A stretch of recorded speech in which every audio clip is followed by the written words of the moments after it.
Alright guys, MTech Guy here, and today we're going to take a look at carrying out an annual service on the E53 X5. Now as you can see, I've got a bunch of new parts here, I've got some oil down there. Now I normally look at carrying out this when the service indicator on the instrument cluster gets to the orange portion, so it gets right down to that last square before the red. Now this usually works out about once a year with the mileage that I do.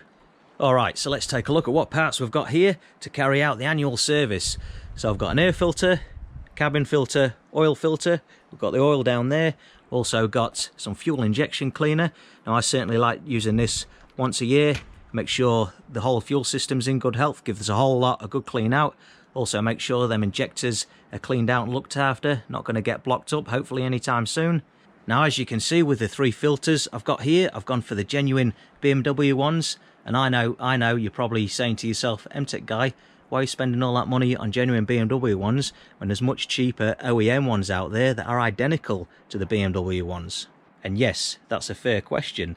Now I normally would go for the MAN branded ones, which are OEM, and I normally import them from the United States. So to do that I have to plan the job in advance so they get here on time to do the job.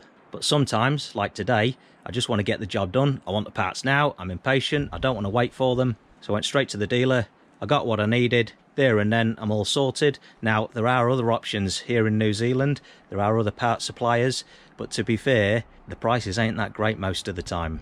So let's take the cabin filter for instance. Now I got this one from the dealer. To be fair, I'd normally get a little bit of a discount, the guys are pretty good there, they look after me. I got this for a shade over 100 bucks. If I'd gone to one of the local part suppliers, I did have a look at the pricing before I got this, be looking at 300 New Zealand dollars for a cabin air filter. So that's nearly 3 times the price.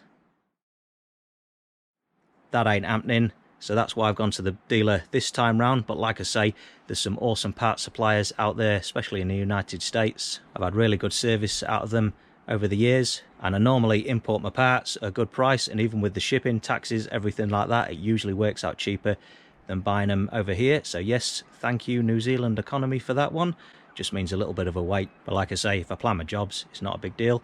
Now normally when it comes to the oil, I'd use the Castrol 5W30 Edge, but this time round I've gone for the Penrite brand here. I've got the 5W40 HPR5, so this is fully synthetic and it is a BMW LL1 oil, so it is recommended for this car. Now the reason I went for this over the Castrol is because I've got 7 litres here for half the price of 5 litres of the Castrol. It was on sale, so I thought, hey, let's give it a go. I'm not affiliated with any of these brands, by the way. Now I do prefer the Castrol 5W30. See, we've got 5W40 here. Now I know there's a lot of guys out there that say when the cars are getting up in the mileage and they're getting on a bit, it's worth switching to 5W40 over the 5W30 because it's just that little bit thicker and it helps out with the running of the engine, helps out with leaks and whatnot. But I've been running these M54 engines for many years now, and in the early days I used to use the Shell 5W40, which was an LL1 engine oil, and what I found was it would cause a little bit of lifter noise when the engine was cold. When I switched to the Castrol 5W30, no issues whatsoever, it's nice and quiet, runs super smooth, so I've stuck with that since. Now this is the first time I've gone back to the 5W40, so I'll give it a whirl anyway. We'll see how we go and see how we get on with it. Alright guys, I've rattled on for long enough now, let's get on with the job, eh?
Alright guys, there we have it. That's the service completed on the E53 X5.